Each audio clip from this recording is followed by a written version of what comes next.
Yeah, just slide over. Good morning and welcome to the Corporation of Township of Minden Hills regular council meeting for Thursday, October 31st. Well, welcome, ladies and gentlemen, any ghouls, goblins, and gremlins who are listening in today. Reviewing today's agenda, we just have regular business accounts and minutes. There is no closed session, and I believe there are no delegations. Madam Clerk, please proceed with the roll call. Counselor Sisson, Present. Counselor Samey, Present. Counselor McKelvey, Present. Counselor Johansson, Present. Counselor Ingram, Present. Deputy Mayor Shell, Present. Mayor Carter. Present. We respectfully acknowledge that the Township of Minden Hills is located on Treaty 20 Michisagi territory and in the traditional territory of the Michisagi and Chippewa nations, collectively known as the Williams Treaties First Nations, which are Curve Lake, Rama, Hiawatha, Alderville, Scugog Island, Beausoleil, and Georgina Island First Nations. We acknowledge the shared presence of Indigenous nations throughout the area and recognize its original Indigenous inhabitants as the stewards of its lands and waters since time immemorial. I call this meeting to order at 9:01 a.m. Madam Clerk, please read the resolution for the approval of the agenda. Moved by Counselor Johansson, second by Counselor Ingram. Be it resolved that the October 31st, 2024 regular council meeting agenda be approved as circulated. All those in favor? That is carried. Are there any declarations of pecuniary interest? Seeing none. Moving on to item 7, the adoption of minutes from previous meetings. Are there, for the meeting of October 10th, the regular council meeting, are there any comments or amendments from council? Seeing none, please read the resolution. Moved by Counselor McKelvey, seconded by Counselor Samey. Be it resolved that council approves the October 10th, 2024 regular council meeting minutes. All those in favor? That is carried. Moving on to the payment of accounts for October 15th and October 31st. Members of council, any comments or questions? Seeing none, please read the, whoops. Sorry, Councilor Ingram. Through the chair, thank you. Just a question on sanitary sewer study that we paid 17,202 for.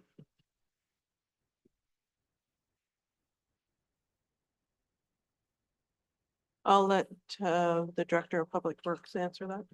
Yeah, through the chair to the counselor, what I have for showing the recommended maintenance from Aqua, it is listed. If there's been a change, that's the best I can say is what I have, it's there. We thought it was planned work. If I have stepped outside my lane, that was an error, but my understanding was that project was in the budget and we went ahead with the plan. It's important work, I'll say that. But I, as far as I understand, the project was in the budget and we went ahead and did the work. MCL. Yeah, Mr. Mayor, and thank you. Council members asked me that question. I've gone back to look through the minutes and the reports from the budget. I still have a little bit more review to do. This particular project was on the spreadsheet in the Aqua presentation that was February 1st of this past year. So staff are quite happy to follow up further, Mr. Mayor, but this project was listed and considered at that time. Councilor McKelvey. Are we going to see the report or will we get information back from staff as to what that report did? What was the project and who did it? Was it Aqua or are we paying Aqua for some other company that came in to do it? Through you, Mr. Mayor, we're happy to bring a report back on the work that was completed or is underway. Mr. Timmons, do you want to add anything? I won't add to that. We can certainly bring back a report and a summary of the work as the CO has said. Any other questions? Please read the resolution. Moved by Counselor Sani, seconded by Counselor Sisson. Be it resolved that the accounts dated October 15th, 2024, in the amount of $3,271,775.52, and the October 31st, 2024, in the amount of $4,651,784.22 be approved for payment. All those in favor? That is carried. In the mayor's report, apparently I'm to say it's budget time. Last week, county council, we received presentation of the library budget. There will be a special council meeting scheduled for Minden Hills on November 21st to start the township's 2025 budget process. I'll note a couple of things. One, late yesterday afternoon, municipalities in Ontario received notice on our provincial government funding. And we pleased to note that and you'll get more details of this, I'm sure, in a subsequent report from finance. But our funding increased from the provincial government by, I think, over 10%. Now, since before the election, I've been critical on the funding coming from the provincial government. And so I really have to thank them when they do come up with a little bit more money that has been demanded by municipalities across Ontario since since seemingly forever. We do have that.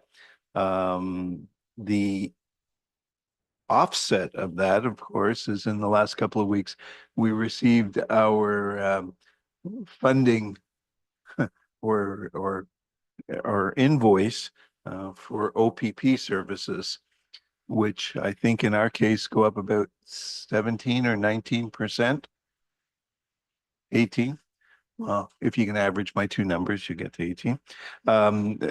So that 18% increase in funding will eat up virtually all of our extra funding from the provincial government. So I think that's something that we were supposed to last Monday have a presentation from the OPP explaining their costs. It was canceled on the Friday before. And they said they would reschedule, but we have not seen anything to reschedule those at this time. The last thing I wanted to talk about was the situation with busing and the school board. I think it's important to note that the way many things work in government these days is that you have something like a school board that is given the responsibility to handle schooling within a certain geographic area. And the provincial government gives to that school board a list of things that they are expected to do, whether it's to have, regular schooling, having special education schooling, and so on and so forth. The government, I'm sure there are many reports that these school boards write to the Ministry of Education saying, this is what we're doing, just like we do whatever 140 different reports a year to the provincial government. But aside from that, they operate quite independently. So the school board doesn't report to anybody. So you cannot, say, well, school board, if I don't agree with you, I'm going to escalate this to the Ministry of Education and they'll tell you. Well, no, they can't. As long as these people are meeting their mandate, they operate quite independently. So the situation with busing is that in 2020, 2021, the Ministry of Education put forward some guidelines on the busing of students. Now, the funding that goes to the school boards, there's different pools of funding. One of them is for busing. Okay, so there's been apparently, according to the ministry, there's been increases in that. So in 2021, they came up with this concept that elementary school students would not be bused if they lived within 1.6 kilometers of the school, and high school students wouldn't be bused if they lived within 3.2. Now, this is if you will, I don't know exactly the proper word to use, but for all intents and purposes, say it's a guideline. So the ministry provided school boards with this guideline, and then each of the school boards were supposed to look at it and determine the applicability of that guideline. So in our case, the school board, which includes Parry, Sound, Muskoka, Kawartha Lakes, and Halliburton, which is a fairly large geographic area, put in these new guidelines in a manner that, they handled one area the first year, another area the second year, and so on. So this year is when they got to Halliburton and Minden. And that's why the rules sort of changed, if you will, unexpectedly to all of us. Now, in doing that, they were supposed to look at, did that make sense? Walking 1.6 kilometers in if you're in a city is quite a bit different than walking along, Gallert Road or on Bob Cajun Road or Deep Bay Road or whatever. So apparently, according to the school board, and Murray Ferry and I met with the school board, they sent people in to drive all the roads and look at all the roads, and they said that it was fine. After we met with the school board, we met with Lori Scott to ask her, and she gave us the information from the ministry. So where we're at right now is that if you have a concern, and one of the things that the school board told us is that virtually nobody has complained to them. They told us at the time, a couple of weeks ago, was only they only received 2 phone calls from all of Halliburton and Minden. So they're the people that one needs to contact to say that, people are not happy with this situation. Again, the 1.6 and the 3.2 aren't law, they're guidelines. And if, there's a feeling that they're not, they're not safe, then they shouldn't be, put into place. I'm a little bit worried that this is along the lines of what I call the phantom download. It's a situation where the province makes some decision and then some other intermediate body then changes the way they do things, expecting that the municipalities are going to pick up the responsibility for things. And municipalities don't have money for that. And the fact of the matter is that, the school board is granted money specifically to do that. I'm a bit flabbergasted by this, and I know that as I've been in town earlier on some days, and I see these school buses that are 1/3 or 1/2 full driving through town from outside, driving right by where, where the students are having to walk is really not acceptable. So Murray Ferry and I are continuing to try to work with various and sundry groups. I think it may end up going to the Roma conference, but that's the situation. So I basically appeal to anybody out there who has a complaint with this to contact the school board, because they're really the only ones who can make a change in this decision. So, having said that, Councillor McKelvey? I think a lot of people have probably complained to the local school.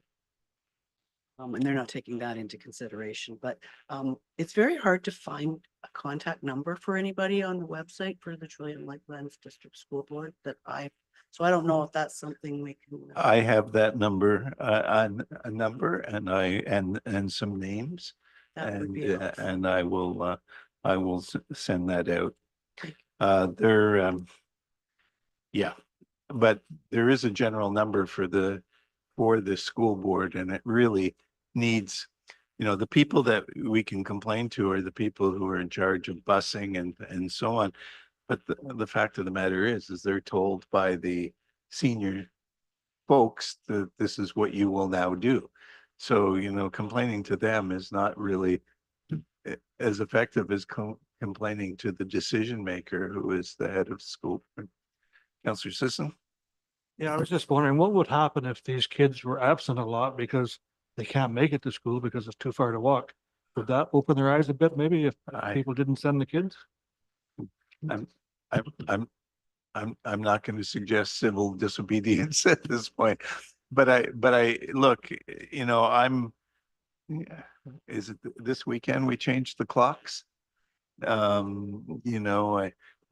know this morning that, it was still pretty dark around my place at 7 o'clock, which next week will be, I guess, 8 o'clock, and it'll be kids who are off to school. And look, I drove almost all of the routes from the high school and the elementary schools, and the 1.6 or 3.2 kilometer gets you on some pretty dangerous roads.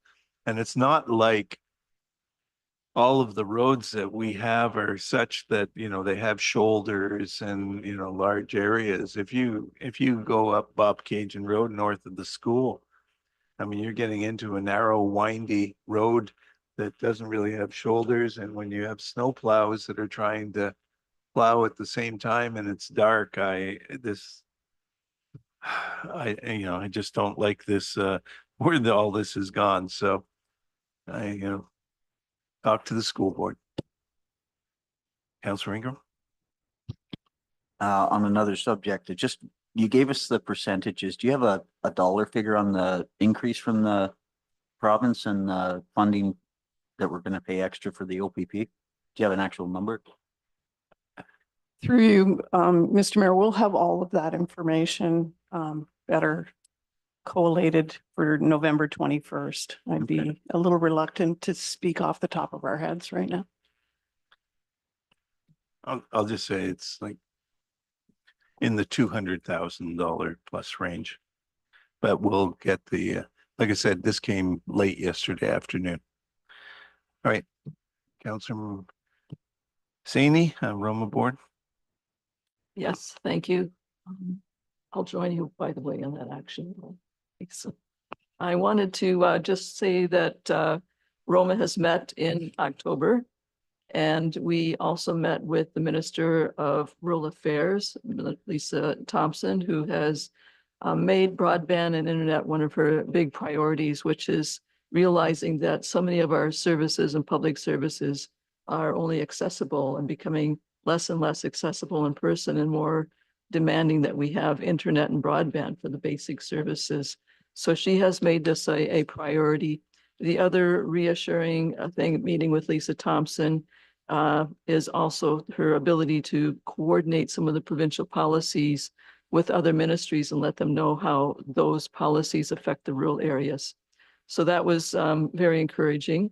There's also, we discussed all of our various policies that we're working on, and some of the input that we're trying to give to the ministers around housing and the new way of funding model for municipalities, because our old funding model is not working. Lots of items were coming up, but these are to be continued. The OPP costs 18.7% was recognized. I had about 424,000, but we don't know what that's going to be here until we get our reports from our finance. In our next meeting in November, we'll be meeting with Paul Calandra. There have been several housing strategy meetings before this meeting with Paul Calandra, the minister. One of them was here in Minden, which was the Housing Summit, which was organized by Faye Martin through Places for People. And it was an exemplary turnout and an exemplary input and strategies that were raised. I'm looking forward, and I already have begun taking some of those issues back to Roma and to feed into the experience of other municipalities for our housing work that's being done and how to accelerate our housing supplies and needs for people. So that's in progress, but I just want to comment on what an amazing housing summit that was with the great input from our communities. The other is the Rural Ontario Institute's been doing some amazing things lately and very timely. These are things that'll give us a really good grip on what we're looking at in terms of our own future development. One of them is the Rural Housing Dashboard, where you can go in and see where we fall within housing issues and where we need to be focusing. And the other one is the Community Wellbeing Dashboard, where we can go in and look at housing, health issues, issues around addictions, all sorts of things that apply to the new policy on health and well-being. So these are all publicly accessible through the Rural Housing Institute dashboard online. So anyone who's interested in our community has access to this information. That's going to be really vital for planning ahead and having that community input on where we're heading. So that's all I have to say, except for the conferences coming up, starting on Sunday, November, or in January on the 19th. So looking forward to another great conference and great participation. And I will speak more on that later. Thank you. Okay. Moving on to correspondence and communications. I believe 11.1 has been pulled for further discussion. So do we do read the resolution then? Okay, go ahead. Moved by Counselor Saney, seconded by Counselor Sisson, that council direct staff to pull forward item 11.1, letter from YWCA Peter O'Halloran, Wrapped in Courage campaign flag raising request. All those in favor? As carried.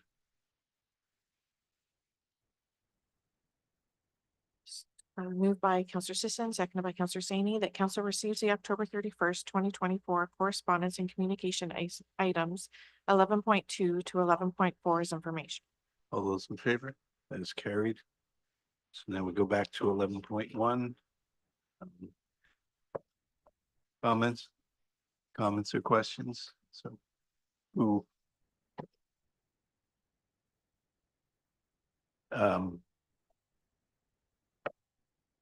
One of you two that asked the poll?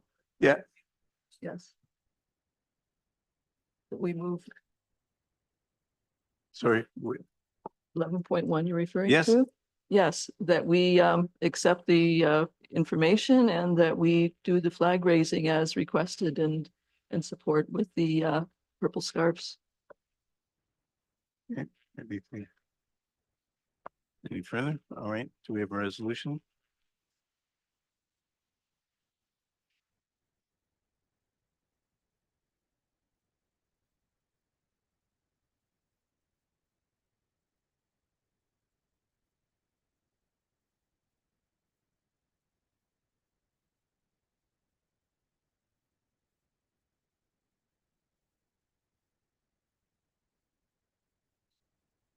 Okay.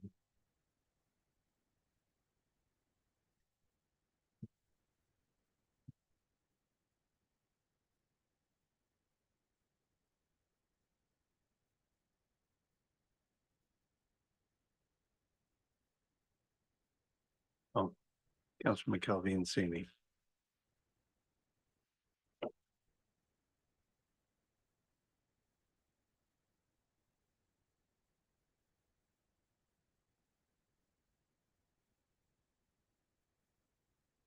I just have that council actually supports the YWCA's request for the Wrapped in Courage campaign flag raising.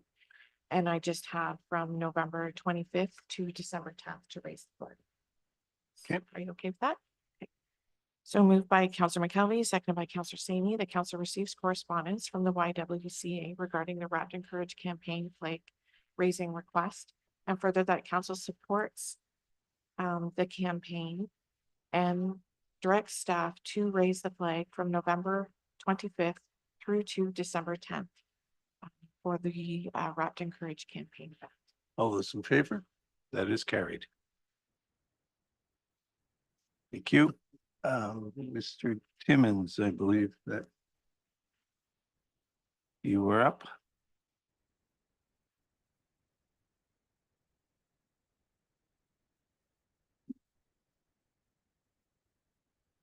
Whenever you're ready. Thank you, Mayor Carter. Good morning, council. First, we'll start with the monthly report for the Public Works Department. A couple comments on the operation updates for the Scotchline transfer station. As we discussed a couple meetings ago, we do have the 90% detailed design, and we're moving forward with the tender prep for the contract administration. I am supposed to notify everybody of a trash or treat event today at the landfill between 2:30 and 4:30 this afternoon. Anybody in a costume will get a treat. And I'm supposed to let everybody know, fun little event at the landfill. We did have the Beaver Creek Institute come in and do some cleanup. They do a fantastic job as a community service. So we've been taking advantage of that, which is fantastic. On the road side, we've had some washouts, and we did some shouldering on Scotchline to try to shore up some of those issues with some recycled asphalt. Health and safety, we've been having our meetings. We've also we've somewhat revamped our health and safety committee as a township as a whole, not just Public Works Department. So that is one thing that we have seen a lot of action on lately, and we'll be seeing some more work coming out of that committee. We have a number of committed and enthusiastic individuals on that committee, so we'll be working on that as well. Road resurfacing, this is the in-house gravel. So we completed Hamilton Road, and we're out on Milburn Road this week, and likely into next to get some gravel down in those areas. Should also be mentioned, we have had made our seasonal change on the roads department. So they're out earlier Monday through Thursday, and then they're in on Friday to make up the hours. In the summer, it's just Monday to Thursday with Fridays off. So that has been changed, and we are fully in winter patrol mode, and all our trucks are up and ready to go when winter finally comes. Last comment on the council chamber roof, which is a project coming up. That was one we had hoped obviously to have done in October, but due to some delays getting the rooftop units, we're looking at probably late next week to get rolling on that. I will be sending out some notifications to all staff, and I'll include council on that about how that may affect the operation of this building and some of the stuff we have coming up. But I'll get that out end of this week, early next week for everybody to review. I believe that's all I have for the monthly report. Happy to take questions. Yeah, actually, I have a couple. The washout on Scotch Line, what section of Scotch Line are we talking about here? This is that new section that from the project from last year. We had a number of washout issues, and we had Fowler come back and do some repairs initially. But getting some of this was material that we have on hand, Right. that we used. It's just putting down the recycled asphalt just gives a tighter shoulder with a bit of an oil base to help some of those washouts. Okay, so there's no structural issues with the work that was done. This is just. No, through the chair, and we have been back and forth with the engineer about a couple sort of minor things we can do to help slow down the water. We're likely going to do some check dams which you'll see happen likely over the next few weeks here. Just to help slow that down. It's the big hill, right, is the issue, obviously, right? So we have some improvements in mind, and we're confident we'll get it fixed up a little bit. My second question was regarding this roof. And the work done, there was concern from the courts. Has that been resolved? Through you, Mr. Mayor, as Mr. Timmons indicated, we will be starting the project late next week, so it is no impact. Okay, good. Councillor Saney first.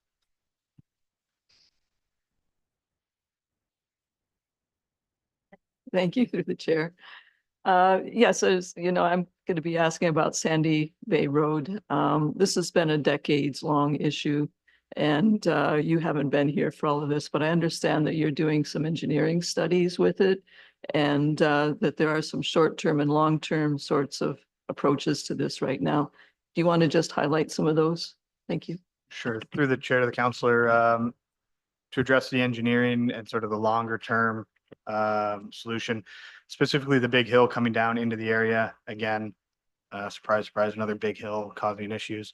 I have mentioned before, it's a very narrow right of way for us in there, and very limited options to what we can actually do with the water. So we do have a plan being drawn up of how we could do that, keeping within the restrictions that are there. In the interim, we have had the grader in there. I know earlier this year we did bring in some gravel and trying to work out some areas. And I have been in touch with some of the residents there, and we're going to see what we can do interim about the problem is it changes once you come off the big hill, it changes from hard top to gravel. So we're having a lot of those issues in the hard top, which is a little bit hard to maintain. So we'll try to fill some of those holes and make it a bit better. And long term, hopefully we can address some of these water issues. Any other questions? Councillor McCallum? Back to the Scotch line. And Bob Cajun Road project. So we have put this recycled asphalt on, which seems to be much better, but is this not something that should have been done by Fowler, like they? Through the chair to the councillor, it wasn't in the original design. So had we had them done it, we would have paid them to do it. So by doing it ourselves, we definitely saved because that was not in the original plan to have it shouldered in that way. Fowler did what the project said, and this was above and beyond. So had we had Fowler do it, we would have seen the additional costs. Go ahead. Just the other thing is the paved hill. Is there going to be work done on that where it's repaved? So through the chair to the councillor again on that one, there's a 2-year warranty on the project. So we will review, and we're just essentially at year 1 of that warranty. So there's a full 2nd year. I wouldn't expect any major improvements in my experience until near that end of that warranty period. From my experience as a contractor, if I come in and do it now and then it's bad again in a year, I have to do it again. So most contractors will wait till near the end of that warranty period. We'll have a walkthrough and assess it at that time. And if we need to push for rework, that's the time that will be discussed. Councillor Ingram? Through the chair, it would make more sense to me to have the warranty work done before the end of the warranty, because once it's redone, if it's not good in 6 months, they're going to come good for it again. So I don't get that. We've got to deal with that hill for the next 6-8 months, year. Doesn't make sense to me at all. Any other questions? Councillor Sisson? Yeah, Mike, I had a call about the guardrail going on Bethel Bridge.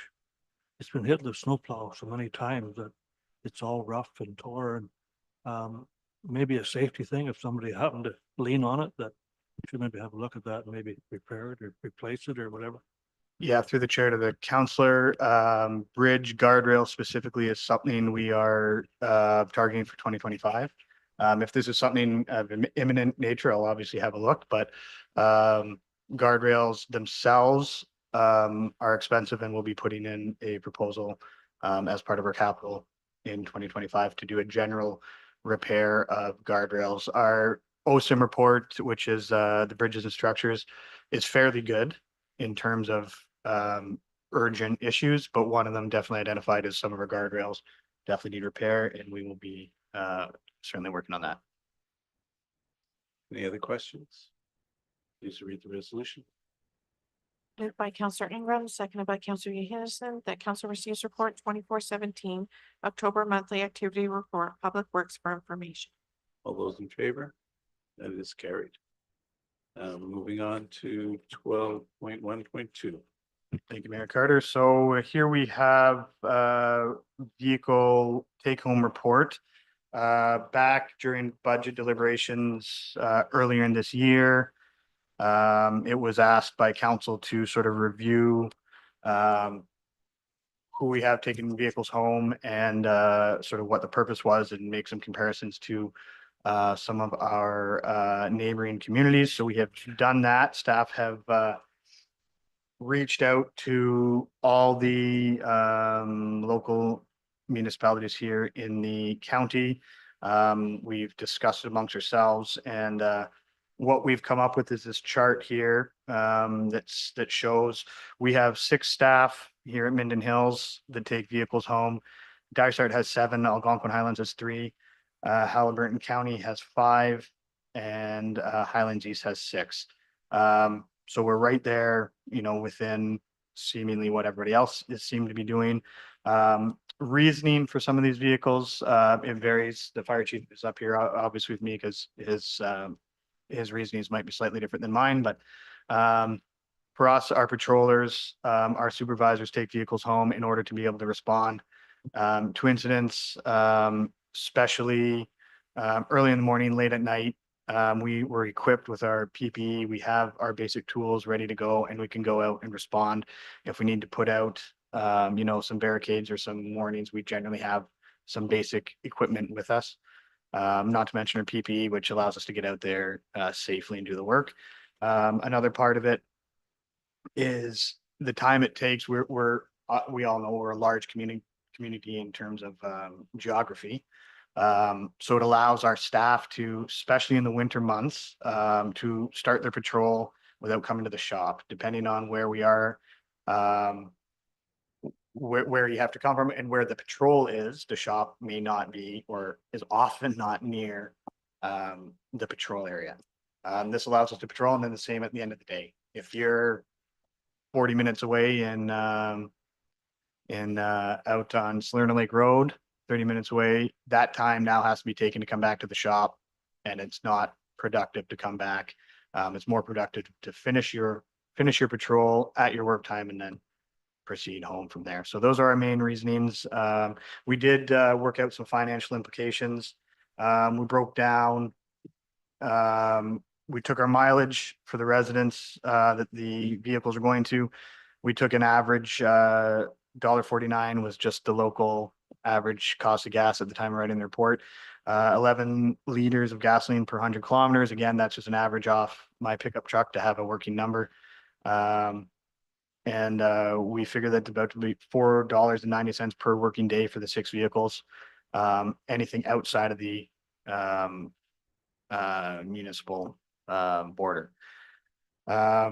We also have a couple other items here. Vehicles are available. If a person's on vacation, the vehicle stays at the shops, available to be used by others. These are not personal vehicles in the sense that they're not our vehicles. We're aware of that. They're available for others to use, you know, if we're not using them, of course. I don't know if the fire chief has anything to add. Through the chair, yes. So for the fire standpoint, as Mike talked about, both myself and the deputy chief both carry our PPE in our trucks, but we also carry medical gear, so AEDs and oxygen for responding to medical response calls.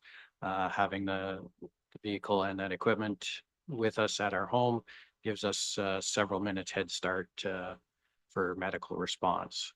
So that's about all I have to add to that. Questions? Councilor Sisson? I'm looking here at operational practices, number 2. It says, provided the staff member lives within the township. I hope we're abiding by that. And the other thing is, I know there was a truck that had damage to a door 4 or 5 weeks ago.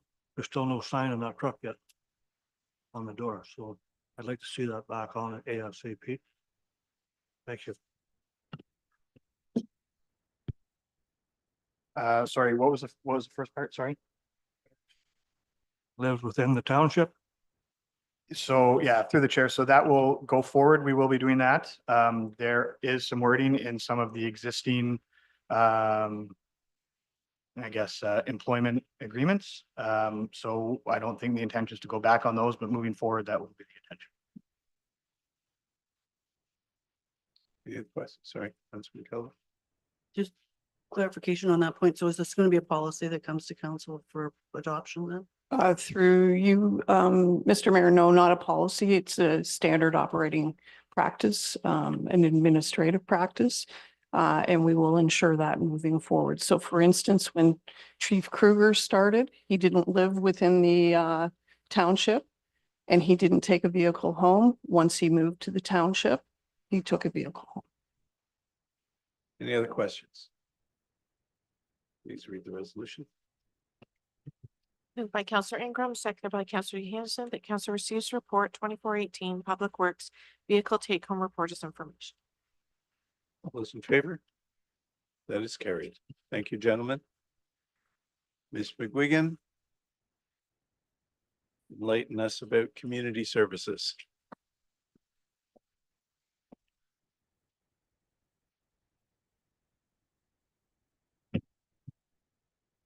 Good morning, Mayor and Councilors. So before you is report 2433, the activity report for the month of September. We saw in the rink that the starting of the hockey season with the Highland Storms, as well as the Huskies, as well as the increase for the Minden Figure Skating Club and the Can't Skate program. Adult and youth recreation programs and registered programs started. We implemented, or we did planning for the PA Day for October 25th, so offering out a half-day camp. We're currently in preparation for the tree lighting November 15th and the Santa Claus Parade November 16th. And we have just completed the haunted hills in Minden Hills on this previous Saturday, which was well attended. We had probably 250 people from the 12 to 2 p.m. This year we did implement the 4 to 6 p.m. to try to for an older youth and family to come. That wasn't as well as attended as the first half of it. So it looks like it's a very family oriented program. So we're more looking at 11 to 4 programming for next year to do it. Upon my arrival, there was families that had been there for 3 hours. I think mostly parents were weary, but the kids were still running around doing everything to go from there. We were busy in September with some boat launch work that was completed by the Community Services Department, as well as with assistance from Public Works. So Davis Lake boat launch had work completed September 10th. Moores Lake Estate boat launch was completed. And then the Curtis Road boat launch permit was approved, and we completed that work at the end of September. So just right in the timelines that they would be expiring for in-water work. Baseball washrooms repairs were completed and were reopened for the tournament.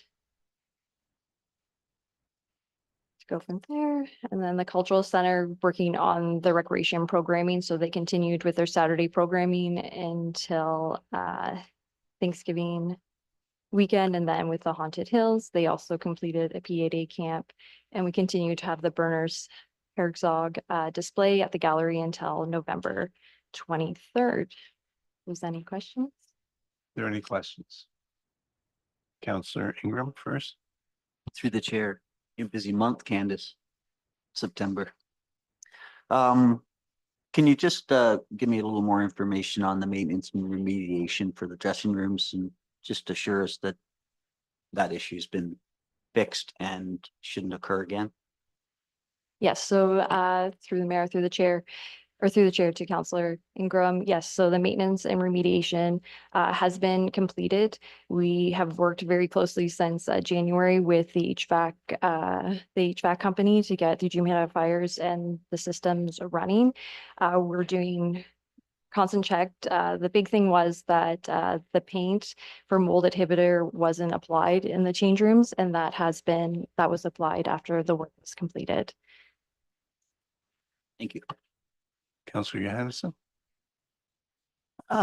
Excuse me, you know I'm gonna ask this. How's the skating harness? It's not just us that want to know, but the children are starting to ask. Thank Yes, so through the chair to Councillor Johansson. Yes, I have weekly, the ice skating harness was ordered on September 13th. They said to a 6 to 8 week for arrival to that. I have communicated with the company every week since the beginning of October, asking when it's going to be in, and I have received it's en route. So I'm hoping to have further information. And we're hoping to get that implemented as soon as possible. Councillor Sisson? I have a couple of things. We had asked for a report in October about the summer ice. Hopefully that's coming November 21st. And my other one too. I've lost it. Thank you. Through you, Mr. Mayor, it won't come November 21st, Councillor Sisson, that's a special council meeting, but it will come within the next cycle or two.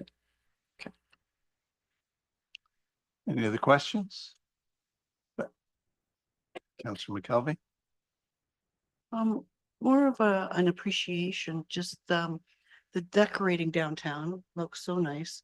And I'm not sure who all helped with that. I certainly would have, but I didn't find out in time, but I just like to express appreciation to those volunteers that helped with that. I kind of like to know who helped with that, or who spearheaded this, or so I can personally thank them. And I know Councillor Johansson was there. That's really all I know. So Yeah, so through the chair to Councillor McKelvey, I can share the information with you. We've had some help with Councillor Johansson and some community members helping to spearhead the decorating. And they're going to be assisting us with the Christmas decorations as well. So it's kind of a joint work with the Community Service Department as well as community members to have that engagement. Any other questions? Just read the resolution. Moved by Councillor Sani, seconded by Councillor Sisson, that council receives report 2433 Community Services Department Activity Report for the month of September as information. All those in favor? That is carried. I'm just going to say thank you, but you've already disappeared. Thank you. Mr. Gouet, talking about building and bylaws.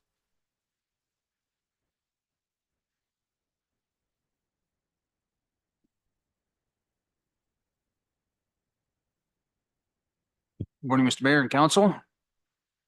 So we have report number 2414, our monthly update for activities for the building and bylaw department. As you can see that our dwellings are up comparison to last year's. The numbers are a little bit lower in some other areas, but as a whole, we are up in permit issuance for that month at 29 permits. As well, you can see that we've added a couple of extra, a little bit more information as requested by Councillor McKelvey. We have an estimated construction value for the month of September at about $6.5 million.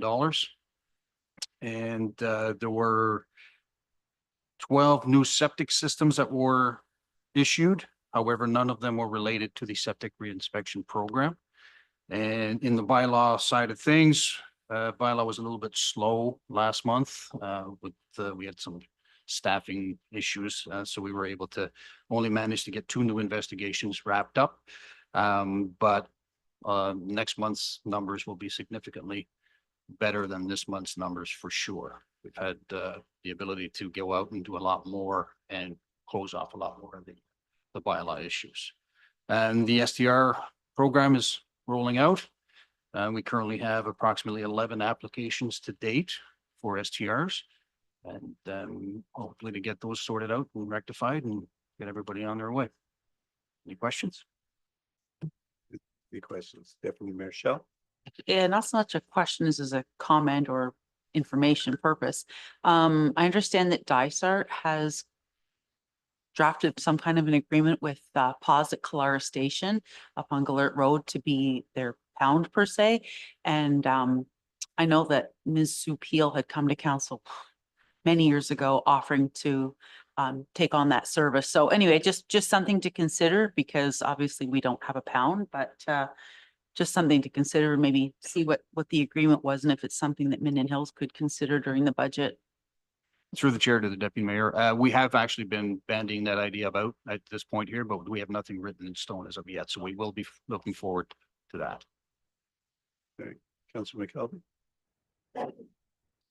Thanks, Eric. The 6.5 million, which I really appreciate that these values are going on here. It's but if we had 11 dwellings and then we had some other ones that, probably didn't add up to a lot, that really isn't a lot of value for 11 dwellings, given the cost of building materials. So I'm just wondering, is that your value, or is that the applicants who are sometimes undervaluing things, thinking it's going to help them on their assessment when impact comes around, which really it doesn't. Through the chair to the councillor, you're absolutely right. They do undervalue things, but unfortunately, because it is a document that we have to follow what they've written. And that's just the numbers that they have provided, or the clients have provided to us. Any other questions? Please read the resolution. Moved by Counselor Johansson, seconded by Counselor Ingram, that council receive report 2414, Building and Bylaw Service, September 2024, monthly activity summaries information. All those in favor? That is carried. Moving on to short-term rentals. So report number 2415 is an update on the short-term rental situation. As you're well aware, council has passed the bylaw 24-105 to regulate and govern the operation of short-term rentals on September 12th of 2024. That bylaw came into act as of October 1st, 2024. So we are continually working with the supplier, the contractor that was awarded the RFP for monitoring and compliance with short-term rentals, which there's been some hiccups, to say the least, along the way, which we are working through and trying to move forward as quickly as possible. Recently, both Highlands East and Algonquin Highlands Municipal Council have adopted a staged approach to the rollout of the STR programs. In a concerted effort to have continuity throughout the lower tier municipalities, we are suggesting that a similar situation be implemented. So stage one would be an implementation phase that lasts from October 1st to the end of May 2025. In that situation, staff would be working with the applicants to incur compliance to make sure that conditional permits are met to what the conditions are. We would also, the enforcement aspect of it would be more so things along the lines that would have detrimental effects on health, welfare, environment, things like high use and high risk sewage systems would be inspected immediately. Emergency services limitations due to parking situations and overflow. Actions and activities contravening the fire safety requirements of the bylaw would be acted upon. And all structures that may have Building Code Act orders issued against the properties. On stage two, we would then, in June of 2025, begin active enforcement where all the rules would apply, and we would certainly go out and make sure that everybody is following the bylaws in place. That's our suggestion, but again, I'm happy to take some answers. There's some questions, pardon me. So a couple of questions. Just hypothetical. So if somebody has a, as you mentioned, one of these more serious offenses that comes up, and in next April, for example, and you go out there and they're not licensed, what do we do at that point, since the rule stated as October 1st is when you needed to be licensed? We through you, the mayor, we would take action immediately to ensure that there is compliance there. we were looking to try to implement things in a slower process, but if they're going to continue to operate without licenses and disregard the bylaw that's in place, we would take action immediately. Now, I can understand the, the situation and the fact is I'm probably pretty certain that when Granicus got involved in all this, they sort of thought of there was one project and it really is 4 different projects because of the township. So, I understand the beginnings and the teething problems and so on and so forth, but I really am troubled by the date. I don't want it to go to May 31st. If it, the number in my head would be March 31st, but if you got me April 30th, I could probably live with that, but I would want that in place by the beginning of May. So that the May long weekend, which is really the kickoff of everything that happens around here, is covered. So, I mean, we're starting November tomorrow.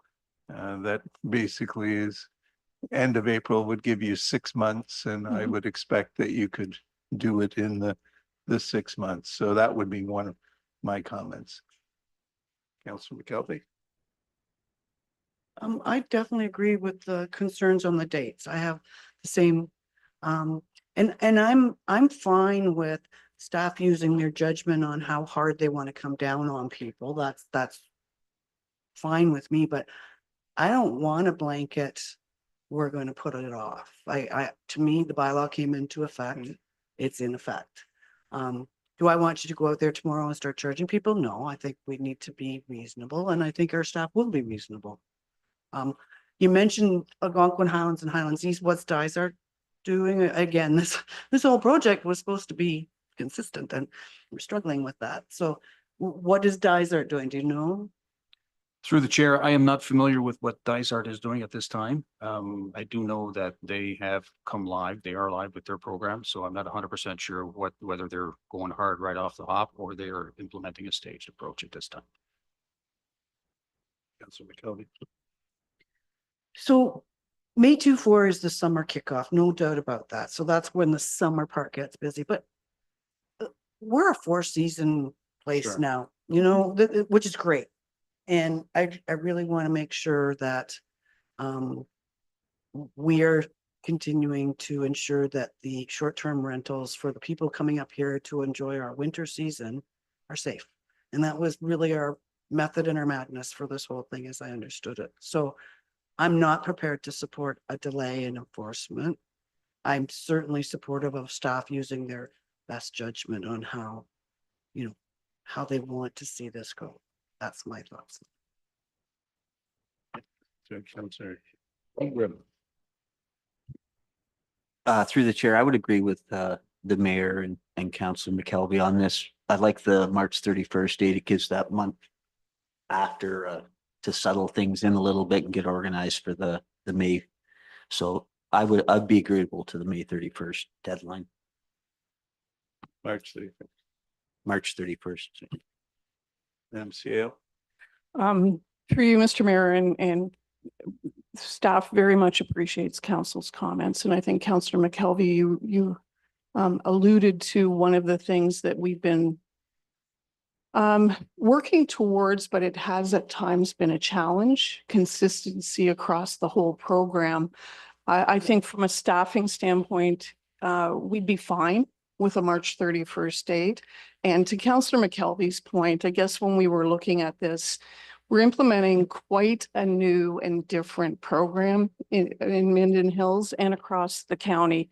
I think in any bylaw enforcement, staff will use their judgment related to, is it more of an educational approach and a trying to bring people into compliance? But I think staff does hear council loud and clear that if there are sort of those egregious situations, we need to be taking action. Thank you. Yeah, I think it's important that we recognize that, law came into effect October 1st. And so, yeah, we're not going to suddenly go from one day to the next and everything is going to be included. But, I think that we need to take action on the law as we go along. So if something comes up and you find it, then we need to be moving forward on that. I think yes, we are Four Seasons, but most of the issues are going to be occurring once the people are here and we have a lot, and windows are open and so on. So it's going to be a lot, starting in May. But as long as, sort of each day we're making progress and we're going forward and we're enforcing things as they come up, then, that I think is what we should be striving for. Councillor McKelvey, did you have? Just to reiterate, I still have problems with the staged approach. I think the bylaws in effect. I certainly support staff having some leeway on how they go. Nobody's expecting any going out gangbusters here next week to start checking. But I don't like to see the staged approach at all. I don't like it another date. It's like October 1st, the bylaw. If we're going to change the bylaw, we should change the bylaw. I think what we're saying is that the March 31st is like the 100%. It's going to take us time to get from, where we are to where we're going. So we're saying that March 31st, we should be 100% in place and completely, I don't want to say enforcing, but completely applying the bylaw into effect. Sorry.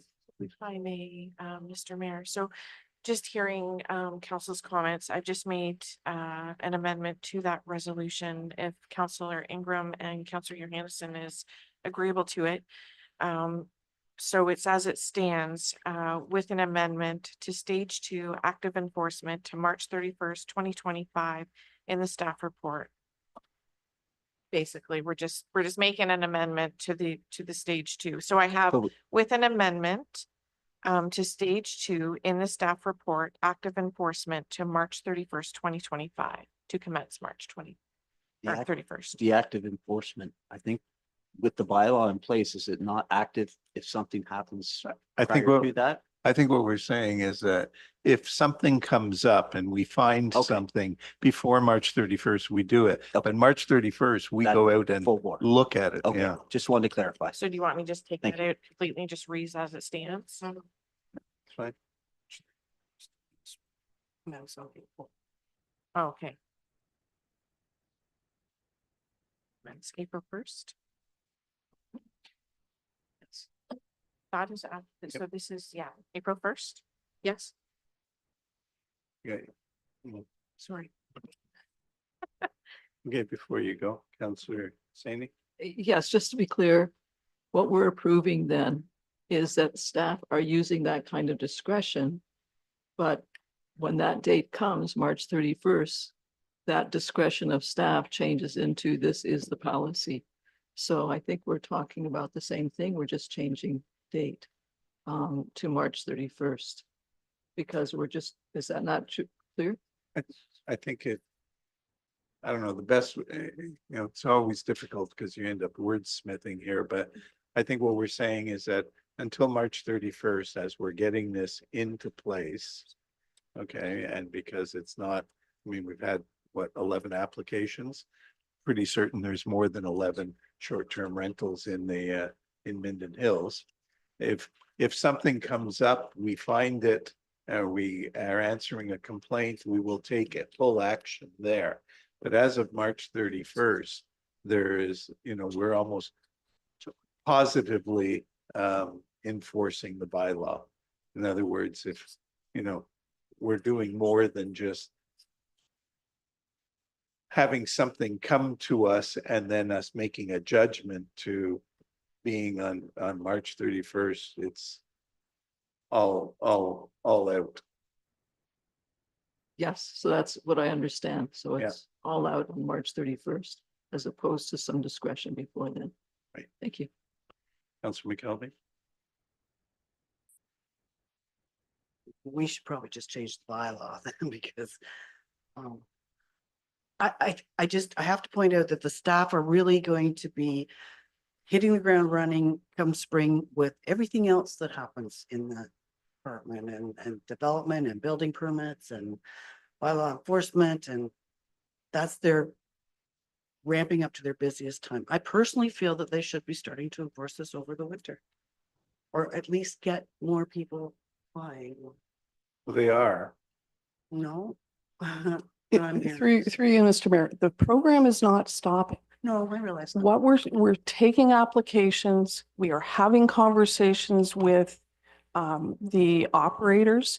I think it's the distinction between, we need some time with this new program for staff and for our community members, sort of that educational and adjustment period. And all we're saying is we're going to focus on the implementation, the education, and enforcing any really egregious non-compliance. And then as we ramp up, then as of a certain date, we can communicate that all enforcement will happen. So it's not stopping the program at all. Michelle? I'm a little bit on this one too, that I think why are we even if we're going to assume that staff is going to use their own judgment and, to the degree of how they want to not punish, what's the word? You know what I mean? Deal with the items, enforce items, sorry, not punish. I'm a mom. Enforce. Why do we need to change anything then? Like, why would we put any date on it? Like, I just think it would be easier for the public to realize that as of this date, October 1st, 2024, it's in place. And then we just allow our staff to do what they need to do. I mean, and assuming that we trust what their judgment will be. So I don't like putting that we say, oh, until March 31st, because somebody in the public could very well abuse that then. Yeah. It's October 1st. That's when we've made the bylaw for. I have full confidence in staff to uphold that bylaw to whatever degree they feel is necessary, so that by the end of this winter season, hopefully the education, everything will be out there. People will know, and that's not just on staff to let the public know, that's on us as well, and, media, et cetera. So to me, this seems like it's redundant. Yeah, you're right. Through you, Mr. Mayor, I think we're hearing council loud and clear. My recommendation would be, let's read the staff recommendation as it's written. And if you want to defeat it, that's fair. Okay? No. What? I may. I feel like that's saying then that we don't agree with what staff are doing, and that's not the case at all. Fair enough. Yeah. Fair enough. Then I think Can the we amend it? yeah, absolutely. Instead, I don't want to make it, I don't want to turn down the staff recommendation. I'd like to adjust it in a way that staff know that we're confident that they can deal with it as it is. Absolutely. You have every right to amend anything. And we will.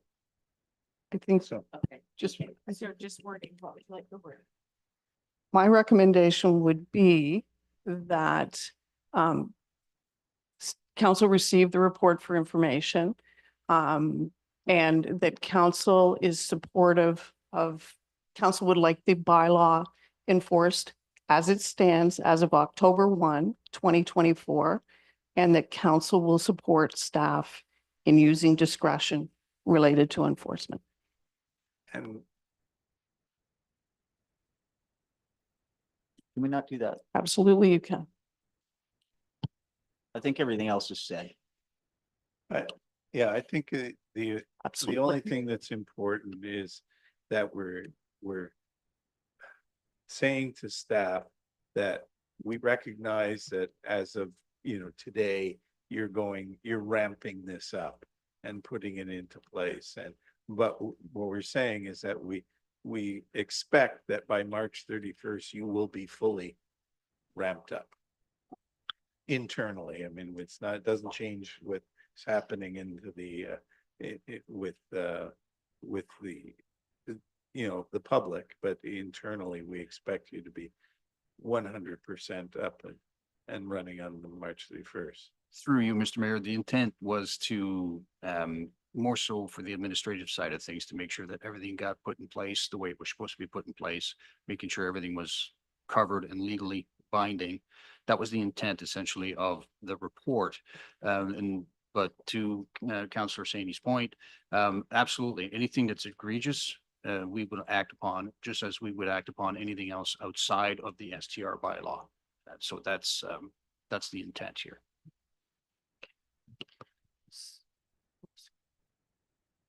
I'm not sure who moved the resolution, but I would like to suggest that the motion be that we accept the report as information. That's how.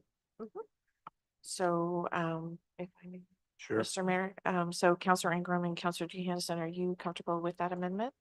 Okay. So moved by Counselor Ingram, seconded by Counselor Johansson, that council receive report 2415, building and bylaw services, update on short-term rental implementation as information. All those in favor? As carried. Yes? The cost of this bylaw, we've always said it's going to be user pay. There is absolutely no way that $500 is a user pay system for this. So I just want to put that notice out there right now that we need to talk about this at budget. Because we're going to have staff people involved in this, and $500 a pop, unless we get a lot more of them, it's not going to cover the cost to administer this program. Won't even touch it. And we'll have to adjust as we go along. That's fine. I'm just asking that we have this on an ability for council to discuss at a budget meeting, because it is a budget item. And last year or this year, whatever it is, we said we wouldn't budget for the staff member, but we have to budget for the staff. 10-12, the next item on our agenda is planning, who seems to want to keep us busy for the next long period of time. So we'll take a break till 10:30.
Welcome back. We're striving to be out of here before dark because who knows how haunted the streets will be. So please proceed accordingly, Ms. Doherty. Thank you, Mr. Mayor. And good morning, council. So this is report 2478. This is the monthly planning update. I don't actually have much to expand on. I think for the most part, it's been, operation as usual. As our CBO mentioned, we are starting to get short-term rental applications in, and we're certainly seeing a lot of inquiries come forward that both the planning side and building and bylaw are going back and forth with to try and get information out to potential licensees. And then also continuing to work on getting cloud permits set up so that we can have that hopefully for planning in the new year. And this is certainly the time of year where in planning, there's a lot of workshops and seminars, especially with all the new legislation that's come out. So we are joining those opportunities when we can. But yeah, otherwise happy to answer any questions. Questions? Councillor McKelvey? The only question I have is, it says under current applications, you can click on this link and find them, but I didn't. Through you, Mr. Mayor. So, and thank you for bringing that up. I apologize. So I removed them in anticipation that by this meeting, I would have those at that link, and I have not accomplished that yet. So I do promise that I will have those up in the next couple of weeks for council and the public as well. Go ahead. Just explain to me then a little bit what, anybody will be able to go in and click on this and they will see that Joe Blow has applied for a rezoning? Is that what it's going to be? Through you, Mr. Mayor, yes. So the idea is that we will, right now we do post notice of applications on the website. The idea in this case is that our active applications will be posted here with more up-to-date status. And people will be able to see plans. Right now, when notices go out, if anyone wants to see those plans, they have to actually ask for them. They will be available through the website. So this is to increase public transparency. Nice, thank you. Any other questions? Please read the resolution. Moved by Councillor McKelvey, seconded by Deputy Mayor Stella, that council receive report 2478 planning, September monthly planning update for information. All those in favor? That is carried. Risk management. Through you, Mr. Mayor, report 2479. This is a report and follow-up to one earlier this month on October 10th to award Cambium the risk management official and risk management inspector services. So this report includes the appointment bylaw, and there's also Cambium's client engagement contract that they have asked be signed in order to commence the work. And again, happy to take any questions. Any questions? Councillor McKelvey? In the client services agreement, it doesn't have any amounts. Through the mayor council. So the amounts they refer to under purpose and scope. Scope of services is described in the proposal. So the amounts are included in the proposal.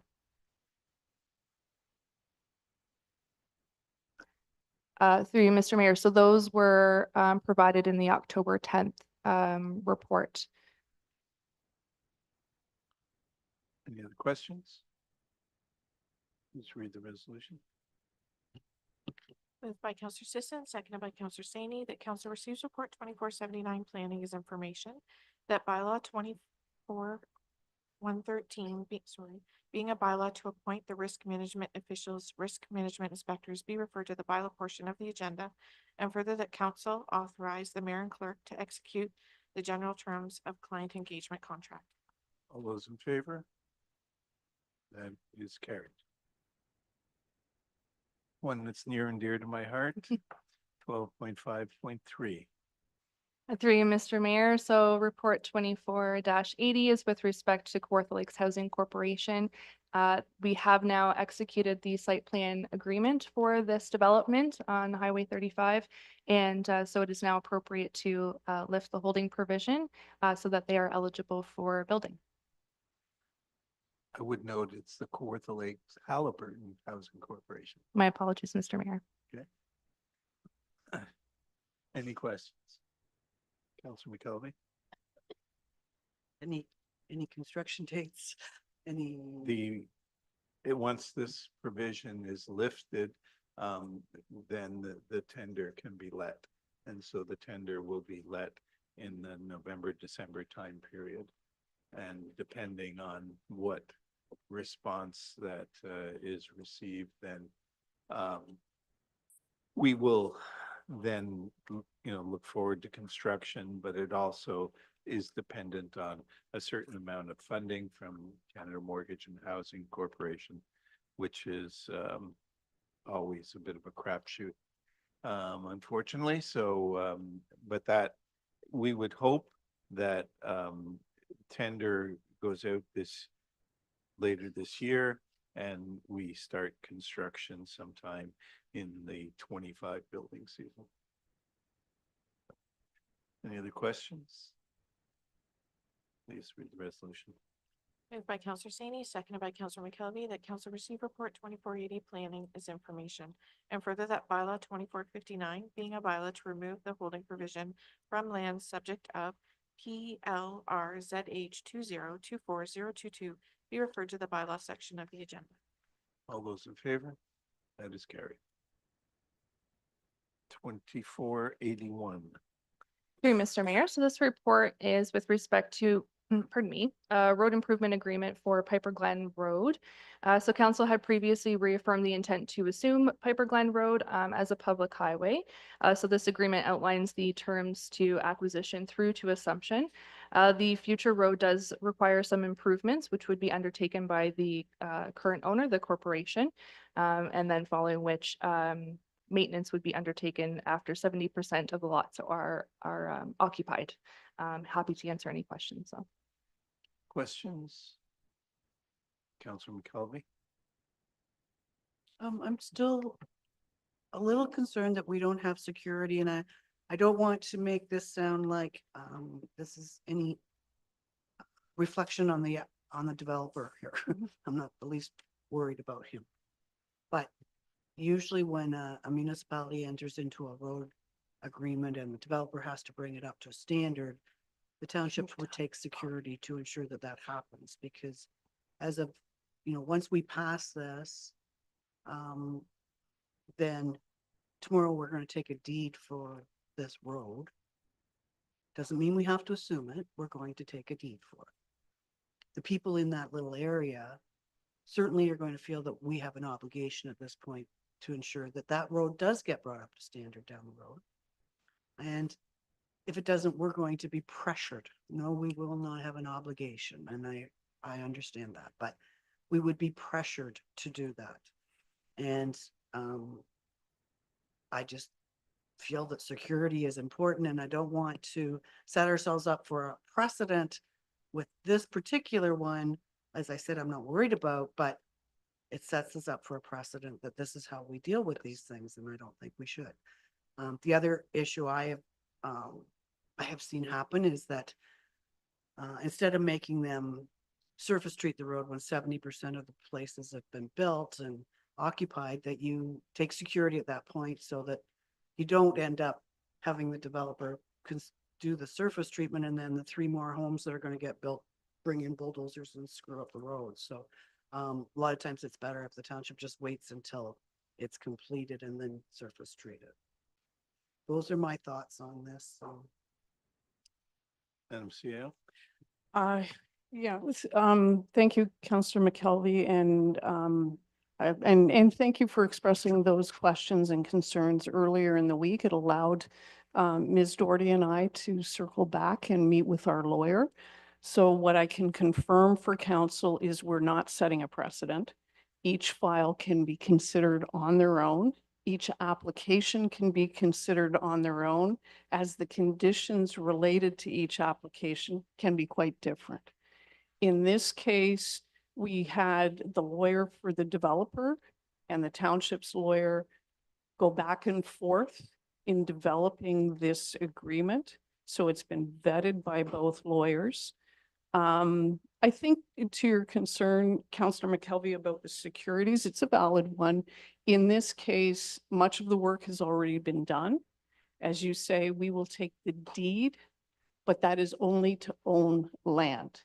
It is not until all the conditions have been satisfied and council passes an assumption bylaw that it actually gets into our road system. There is also a 2-year warranty on this agreement. So I guess, Councillor McKelvey, if I can give you any sort of comfort, we did circle back with our legal counsel related to your concerns, and the process that we're following is seen as valid. And both lawyers have vetted the agreement, and in terms of protection for the township, our lawyer feels there's adequate protection built in. So I'll just leave it at that. Any other questions? Please read the resolution. Moved by Deputy Mayor Sell, seconded by Councillor McKelvey, that council receive report 2481 planning's information. And further that bylaw 24-114 be referred to the bylaw section of the agenda authorizing the mayor and clerk to enter into an agreement for road improvements to assume Piper Glen Road into the municipal road system. All those in favor? That is carried. 1255. You seem to be concerned with what our provincial government gives to you. Through you, Mr. Mayor. So report 2483, this is overview of the new provincial planning statement. This will be the first of what I anticipate to be a few reports on changing legislation, not just for the new PPS, but other legislation as well. And there is a seminar being put on by Municipal Affairs and Housing next week specifically for training for planners for the new PPS. As well, myself and other area planners, both within the township as well as the county planners, are going to be collaborating on a workshop for the new year for council benefit. So there will certainly be more coming forward in terms of the long-term planning policy impacts that the new PPS in particular does have. What I wanted to focus on in this report is more of what council will be seeing in terms of Planning Act applications, so zoning bylaw amendments for the most part, because while we're still trying to learn what the new PPS means, we do already have to enact that for planning decisions. So what I want to drive home and hopefully provide as a positive is that while there is some different language that has been introduced into the new PPS, the intent of the policies that we see most often remain the same. There are also some policies that have been removed, but that's to hopefully provide municipalities with more autonomy in planning decisions. But settlement areas continue to be the areas for the focus of growth, and how we value resources such as natural heritage as well as public safety when it comes to flooding remain unchanged. I think the bigger impacts to daily application processing are going to be felt by those communities that were previously within the growth plan area, which we thankfully did not have to worry about in the past. And so we're not going to see as many of the impacts that those communities will be dealing with. So certainly there's a lot that's been put out in the media about the big changes, but as far as day-to-day processing, we won't see those major impacts. It'll be more in terms of our long-term planning, which again, I'll be bringing forward other reports to council for. Now, do you see that the terminology in the act is very clear in other words, the definition of a settlement area, in some cases that could mean an area that's got water and sewer and so on and so forth. In rural Ontario, it means that there's a crossroads, so is there a good definition for many of these terms that they're now bandying about? Through Mr. Mayor, so they have attempted to introduce some new definitions, although some of them are not new in the context of Ontario. They came from the growth plan and that they're now in the PPS. Some of it they have sort of let go of, and I think that's the intent of it being whatever is locally appropriate to say is a settlement area. So it's not meant to be as restrictive as it was in the past, where settlement areas to be for growth, and here's how you know you have one. They've taken a lot of that out.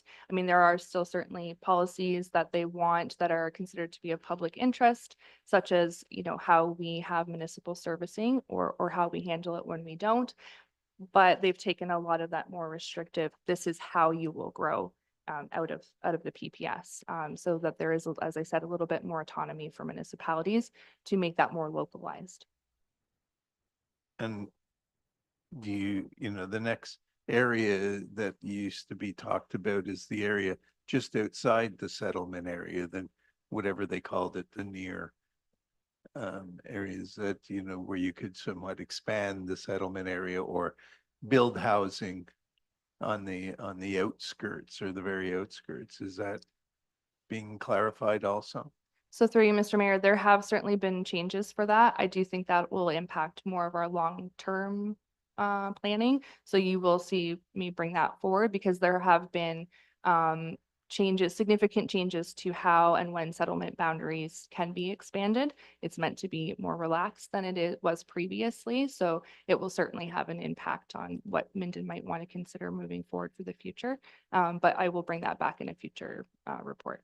And my last point, which is probably a bit near and dear to us, is the floodplains and so on. Is there being, you know, I don't know, clear definition and direction as to how planning should apply to those areas? So through you, Mr. Mayor, those policies did not change. Those relate to the public health and safety. They've maintained those. I think in terms of how it impacts our community will be more related to changes to floodplain mapping, which again will be future reports for sure. Okay. Any other questions? Councillor McKelvey? So I believe, and I'm not positive about this, I think we're past when we're supposed to update our official plan. Yes. So now that they've come out with this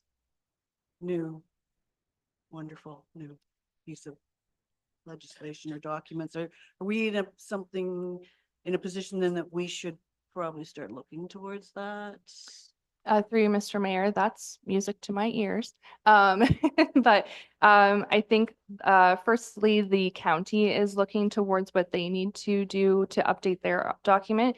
Their current official plan actually refers not to the 2020 PPS, but the 2014. So they're going quite a ways back. So I think in terms of bringing our documents up to compliance, and conformity, I'm certainly thinking about that, but we'll be sort of looking to the county first in terms of timing and then working with them through that. Go ahead. The other question I have is not so much the PPS, but one of the many legislative changes that we've seen where we had to have pre-consultation and then they took that away. Are we going to get a report on that? Because I think we need to rescind some of our rules, don't we? Thank you, Mr. Mayor, through you. And you're absolutely right, Councillor McKelvey. There's some things that we need to do. This has been like a bouncing ball, quite honestly, over the last time. I'm going to even say 4 or 5 years. And so I think to Ms. Doherty's comment, I've been at workshops. I know our planning staff have been at workshops. We've been talking with our county counterparts. And I think the best way to go about that might be to plan this workshop for council members. There is so much that is changing, but it's also open to interpretation. And we need to understand some of those nuances as well. So yes, more to come. Yeah, I think the government makes these changes, and in this case, it's been very difficult because they made changes before they gave us the regulations. But then even after you get the final regulations, nothing happens like overnight. It takes you, a year to be able to absorb and change your plans. So this is something we'll be dealing with for the next number of years, I'm sure. Any other questions? Please read the resolution. Moved by Councillor McKelvey, seconded by Councillor Saney, that council receive report 2383 planning overview of the new provincial planning statement 2024, relevant to the planning applications as information. All those in favor? That is carried.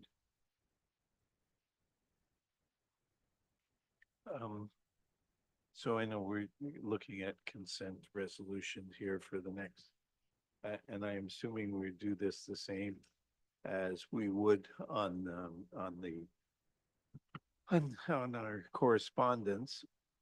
Is there any of these six, I believe, seven, items that anybody wants to bring forward for further discussion?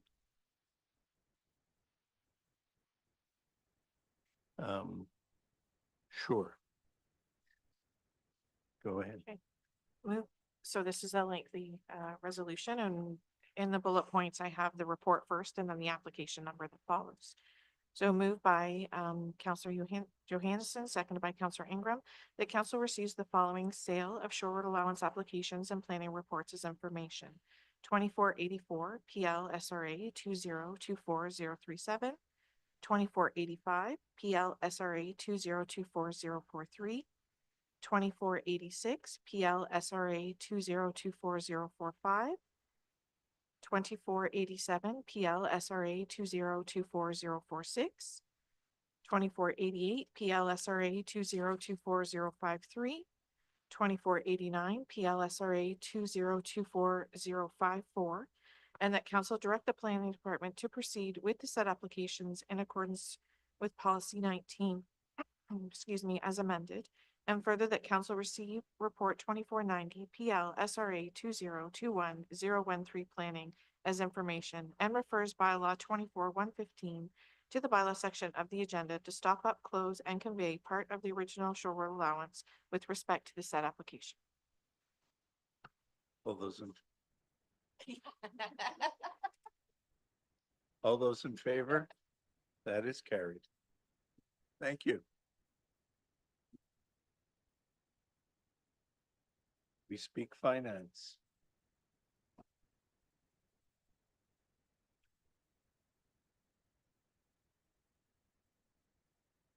Good morning, Council, Mayor. Is there any questions on my report that you may have? I can give you a little bit of extra information on the grants. We've got the grant for the sports completed and submitted. The emergency preparedness grants submitted, and we did a Canada Day grant, and we're working on the Trillium Foundation grant for CSD for the program. Okay. Go ahead, Councillor McCully. The one for the roof at the Yeah, curling sports, club, was that yes. one of them? Okay. Yeah, that's the sports grant. Okay. That's fine. The only question I had, well, I have a couple questions, but 2023 surplus, do you have an idea what that is, or has the Yeah, auditor? I just, so an update on that, we have draft financial statements that we're just reviewing at the staff level right now, that we coming to the next council meeting. And that will, I don't want to say a number right off the top of my head, but that will come at that meeting. So the next council meeting will have that. But it is a surplus as Yes, opposed to a it is. deficit. Yeah. In and around the amount that was previously discussed. Okay. Go ahead. The other question I had was, I know we talked briefly earlier in the mayor's report, but do you know the increase in dollars for the OPP? And I know there's going to be a report, but it's just like everybody else in the county gets to know theirs and we haven't. So do you happen to know what that increase is in a dollar amount? I mean, the OMPF funding, I just looked up, we got $233,600 more coming to us. So that's certainly going to help. OPP can't be looked up. Yes. So the total amount for 2025 will be $2,265,990. Now, the problem with the numbers they give us is that they not only say that, okay, here is the new budget, which is different than the old budget, but then they also go back to 2023 and say, Yeah, there was oh, a, by the way, we have to charge you for the extras that you. So the total of, there's an amount of the increase, and then there's the possibility that you have to pay for something from a previous year on top of that. So that makes it a bit more difficult, and they're going to try to explain that. Yeah. So the association was a long time in getting their union contract settled. So a lot of this is going to be retro Yep. back to 2023 because that's when their union contract went back to. So, I mean, when we heard the numbers of what their collective agreement process came out, I knew at the time that this isn't going to be good because if they go retro, and obviously it sounds like they have. They have, and that, I think that was part of the explanation, was how they were going to apply those costs to us, whether it be done over 1 year or multiple years or so. So is the number we have, almost $2.3 million, is that still subject to change, that we might get the retro on top of that? All I'm wondering is that some of this might be the retro and it's going to hit us in 25, obviously, but it won't continue every year because we've got this big chunk of it that's 23 and 24 retro. Sorry, Madam CEO, Yeah, thank you, Mr. Mayor. And I think if council has any questions related to our budget analysis, perhaps you could submit them to myself and our treasurer. They're valid questions. They're areas that we're certainly analyzing and concerned, but maybe we can come to our future budget meeting with some of those answers. Thank you. So I think on the OPP budget, what is, first of all, they have a formula that virtually nobody can follow in terms of generating, the costs. So it's going to be difficult. They're whatever they call it. They have like a financial bureau within the OPP, and they're having meetings across the province, or where they're going to be explaining the costs. And I believe that the labor one is one that affects all of the province, and so therefore that's going to be a big thing. We're also, the first police detachment board meeting, I think, is maybe now set as of this morning, which will be in November, and that is on the agenda for the OPP to be explaining the cost. One of the issues that whatever 10 years ago or so, when they changed the funding formula to be more relative to dwellings as opposed to usage and so on, right now it's a combination of the two. But we in all of rural Ontario, particularly in tourist areas, we're in a situation where we in Minden actually have more dwellings than we have people.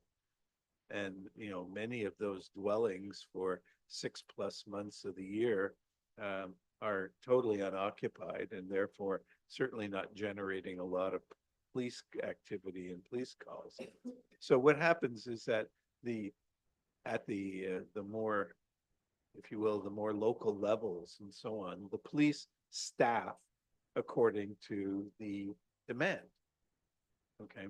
So, if there is a low crime rate and they don't need lots of officers, well, they only have so many on duty. And so we could be in a situation where we're paying, X amount for our police services, but only getting Y amount of service because that's the service level that we need. And so, the fairness or unfairness of that is very, very difficult. I think that in this case, like I said, we know that Collingwood has got like a 37 or 39% increase.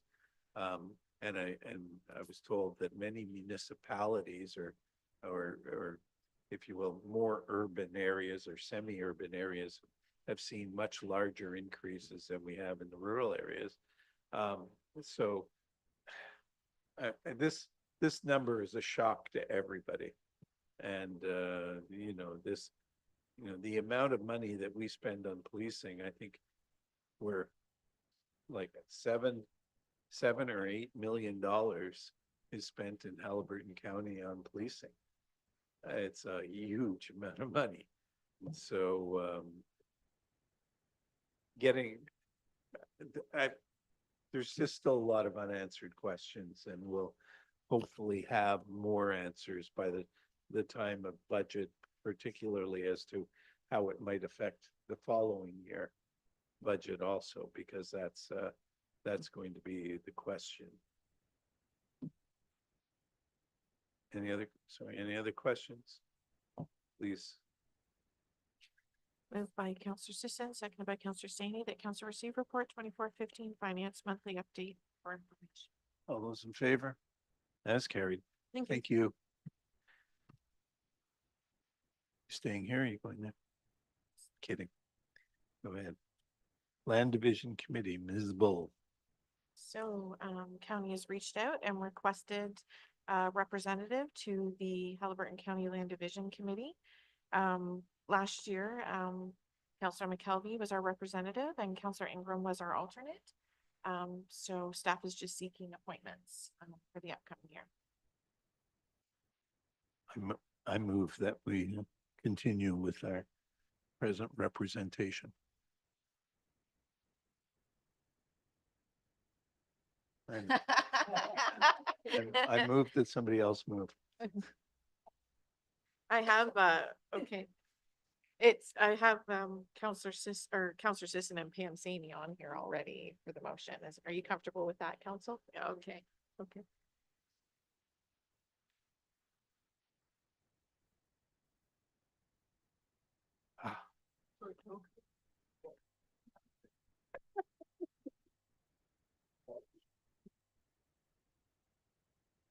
You should make them do one at least, because it's an experience well worth having, I understand.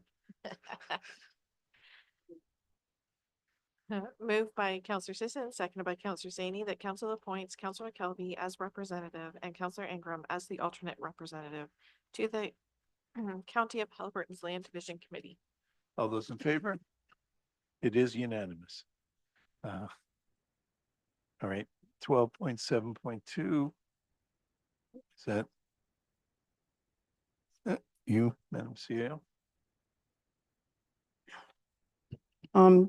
Thank you, Mr. Mayor and council.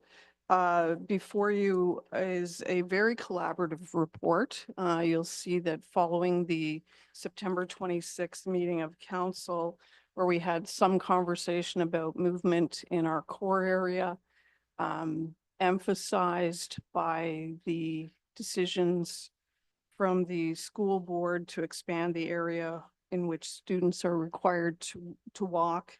There was a request from council that staff, in addition to everything else we're looking at, we come back with some information about the impact of looking at a crossing guard program.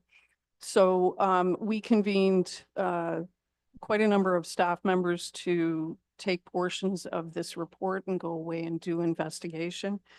I think council, we know that we have some areas in our core that we need to do some work on. So before you, staff wanted to put a report on what council has already supported and endorsed. So things like the expanded community safety zone that's been in place for a while. We have the speed signs. Thank you to council for endorsing that. We also are wanted to update council on a number of changes to infrastructure that staff are looking into. So things like permanent crosswalks that are formal and kind of official as opposed to just lined crosswalks. We have work underway related to sidewalk improvements that will make for easier and safer movement.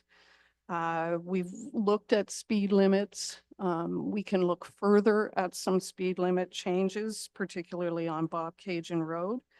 So we have a lot of that work underway. In terms of a crossing guard program, in the about 3 weeks that we had to look into this, it's a lot more involved than just putting a posting out and having a crossing guard. They are governed under the Highway Traffic Act. Municipalities can get into this business, school boards can, and the OPP can. This would be a whole new line of business and service, and quite honestly, not one that anyone on staff is really familiar with. So there's a lot more work we need to look into, and we would intend to bring more information back at budget time, but there would there would be staffing impacts potentially, and not just at the frontline crossing guard, but supervision. There's equipment, training, and accreditation that we need to take into consideration, and some other aspects.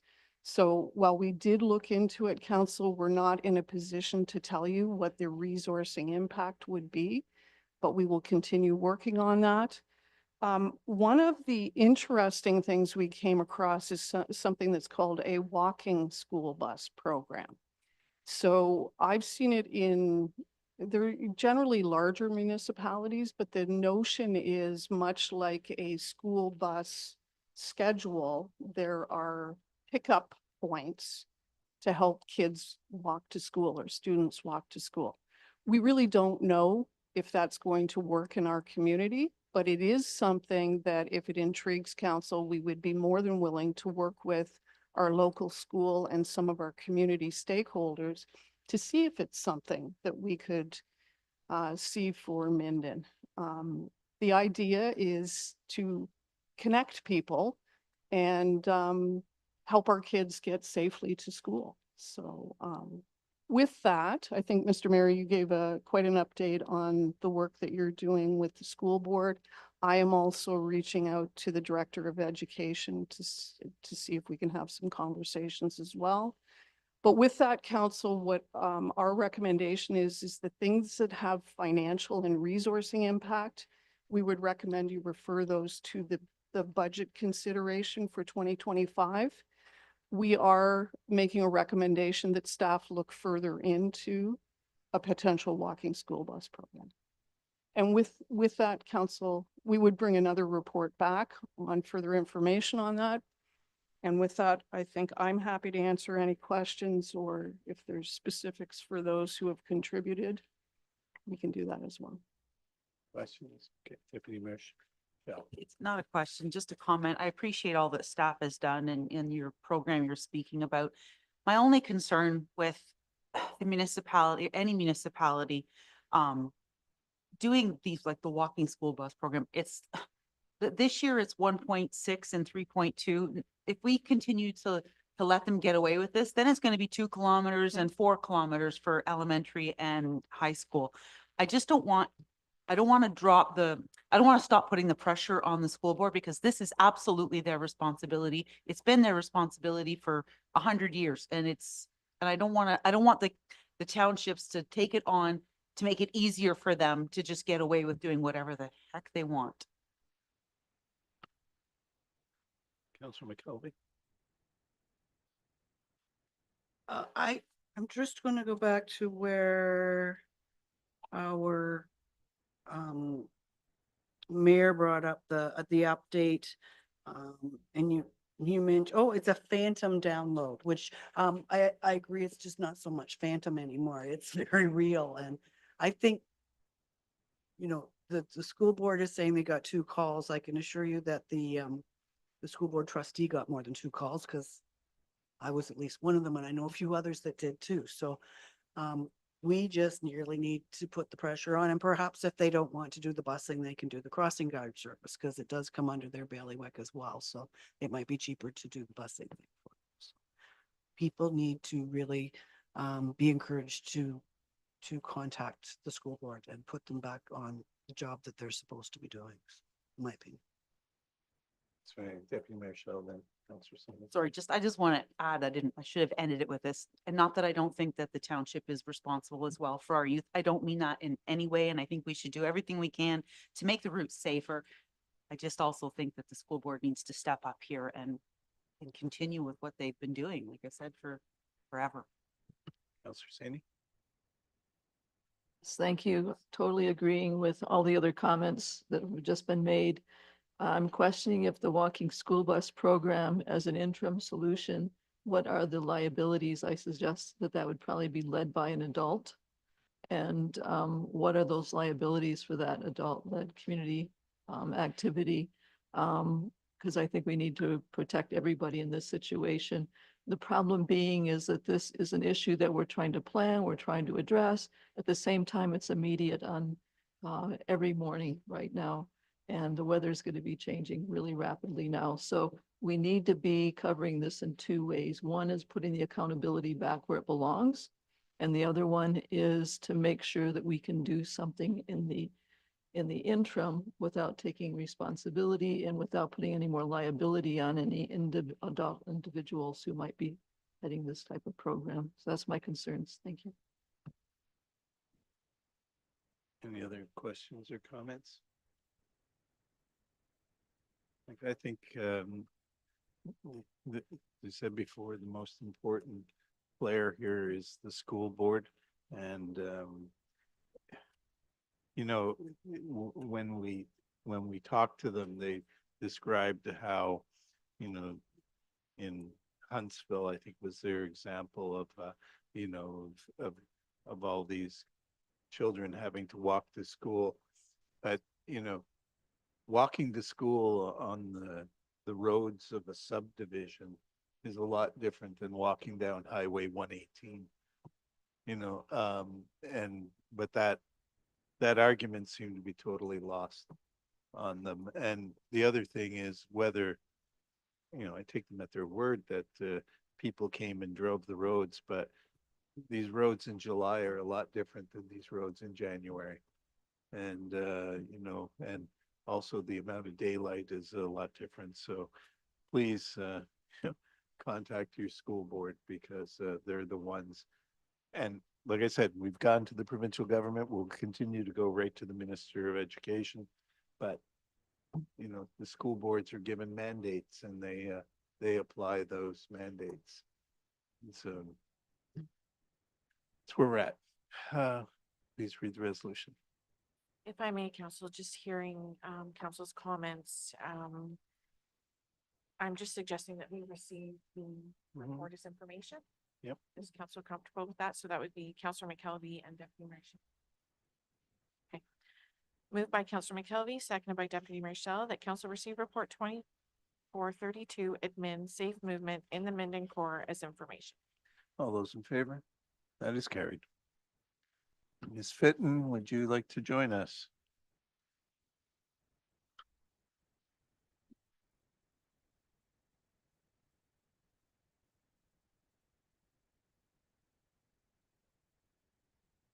Good morning, Mr. Mayor and Council. Before you is report 2433. It is in regards to the upcoming conferences for 2025. We did some research and found the larger conferences and put them. There are others. We can certainly grow this list as needed or take some off. But just for your information and for direction to staff on which of any of these you'd like to attend and who. MCO, did you want to speak to this also? Sorry, that was the instructions I was given. So I've just crafted a resolution just to be prepared for efficiency reasons. So I basically just put each conference in a bullet, and if it's easier for council, if you'd like, I can just read each bullet with the dates where the venue is taking place. And then if any members of council are interested, if you could sort of indicate that at the time. Is Mr. Murray comfortable with that? Well, I was just wondering, would it be easier to send out a document and just have people respond? Go ahead, Council. Staff was asked to bring this back so that we could just approve people now as a blanket. This, so that it doesn't have to come back for every, but I mean, we might want to just go around. My suggestion would be to go around the table and ask. I'll go first. I'm not going to any conferences, so that saves that one. We've already dealt with Roma, I believe. Yes. Next. Okay, so Counselor Saney. Yes, please. I like them all. So Roma is my mandatory one, so I will be there. We'll see on behalf Okay, of that's Roma. already done. Yep. And AMO is also where we have a board meeting for Roma, so I will be there partially with partially with municipality, but a lot of it will also be attributed to Roma. And I just want to thank Councillor McKelvey for not going to the Ontario Eastern Economic Development Conference, because I went in your place and it was fantastic. So that is also, I want to recommend that conference as well to people. It was an excellent conference. So the ones I will be going to are the AMO and Roma on behalf, but I want to encourage other people of council to look at that conference again. Thank you. Counselor That's Sisson? clear. I will not be attending any. Thank you.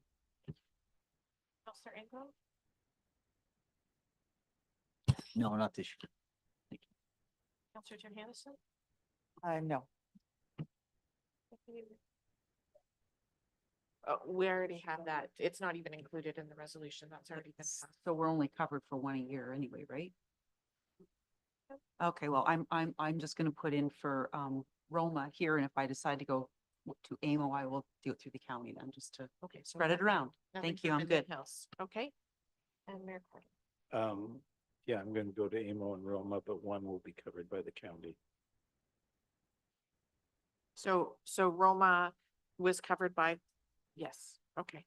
Roma was covered by I'm going as a county Right, representative, and Right. AMO will go. For Minden representing Hills? Minden Hills. thank you. Councilor McKelvey? Two things. One is, can you make sure that the county's paying for the most expensive one on that, if you don't mind? They're spread it out more taxpayers' dollars. The other thing I would just like to throw out there, I don't know if anybody wants to agree with me or not, but it would be nice when members of council go to these, that they bring us back a report so that we all are able to obtain the information. I'm not asking a 10-page report here, just some information that, you know, but I still want Councillor Saney to bring us back the little treats that she always brings us, as well as the report if we. Okay, so I, Sorry, Councilor Saney. Thank you. Along that line, I did attend an AMO 2-day workshop as well, and I'll be reporting that at the next council meeting, and there might be treats. Thank you. so Deputy Mayor Shell and Councillor McKelvey, I've just added in that AMO, Councillor Saney and Mayor Carter. Okay. Moved by Deputy Mayor Shell, seconded by Councillor McKelvey, that council receive report 2433 administration 2025 municipal conferences as information, and that council approves staff to register members of council at the AMO conference August 17th to the 20th in Ottawa. Councillor Saney and Mayor Carter. All those in favor? As carried. Thank you. Do you want to speak to this report now? I'm speaking to the rest. Okay, go ahead. Thank you, Mr. Mayor. And before you is our report to award the community engagement body of work that we had council approve at a previous meeting. We had 3 compliant bids. Myself, our treasurer, and our deputy clerk reviewed all the submissions. I have indicated in the report the scoring criteria. And we are asking council to approve the award to Rising Collective. They are a more local firm and they scored the highest points through our evaluation process. And the cost compared to what we had budgeted? It's right on track with what we had budgeted, part of the allocation for the overall strategic plan. Any questions, Councillor Sisson? I would like to have seen the other two bids. I know you said you had three, but we only see one on here. And this reminds me of the Last Creek culverts. All of a sudden, we got the highest one we're giving it to. Is that correct? No, it is not, Councillor Sisson. One bid was double this amount of money and the other two were within $1,000, $1,500 of each other. Okay, thank you. Any other questions? Councillor McKelvey? Can we get a feel for how this rolls out? What happens when? I'm going to have a kickoff meeting with the proponent once council has approved, and absolutely we can bring back more information to council as to how this is going to roll out. Any questions? Please read the resolution. Moved by Counselor Saney, seconded by Counselor Sisson, that council receive report 2434 administration community engagement program tender award for information, and that council directs staff to award RFP admin 24-01 to a Rising Collective at a cost of $19,500 plus HST. All those in favor? That is carried. Next is the curling club. Thank you, Mr. Mayor, and through you to council. Mr. Thomas and I met a couple of times over the last 2 weeks. We have a signed lease from the curling club, so we can execute that as soon as council has approved it. It's a 10-year lease with an option to renew for another 10 years on the agreement of both parties. The curling club has also submitted their payment for the first 10 years of the lease. So with council's approval, we can execute the lease and get on with it. Any questions, Councillor McKelvey? Not so much a question, but a comment. And I just want to extend my appreciation to our CAO who kind of took over this file and brought it to this table today, which I'm thrilled to see we are finally entering into an agreement with them. And the significant financial impact this will have on our coffers. Yes, and I'm sure that our treasurer is going to put that in a reserve to get some interest on it. And Okay. Any other questions? Please read the resolution. Moved by Counselor Johansson, second by Counselor Ingram, that council receive report 2435 curling club lease agreement as information. That bylaw 24-116 authorizing the mayor and clerk to execute the agreement be referred to the bylaw section of the agenda for approval. Those in favor? That is carried. Moving straight down to bylaws. Moved by Counselor Johansson, second by Counselor Ingram, be it resolved that the following bylaws be received, read a first time, considered, read a second time, and third time, and finally passed with the corporate seal affixed. Bylaw 2459 PLRZH 2024022. Bylaw 24-113 appointment of the risk management official and risk management inspector. Bylaw 24-114 road improvement agreement Piper Glen. Bylaw 24-115 PLSRA 202100132. All those in favor? That is carried. Confirming bylaw. Moved by Deputy Mayor Shell, seconded by Counselor McKelvey, that bylaw 24-117, being a bylaw to confirm the proceedings of council held during its meeting of October 31st, 2024, be received, read a first time, considered, read a second and third time, and finally passed with the corporate seal affixed. All those in favor? That is carried. Adjournment.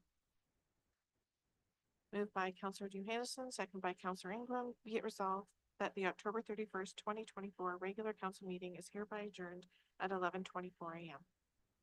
All those in favor? That is carried. Okay, as a reminder, all our clocks go back 1 hour this weekend at 2 a.m. on Sunday, November 3rd. And thank everybody for joining us today. Stay safe tonight. Enjoy the candies. And we'll see you all back here on Thursday, November 14th. Thank you.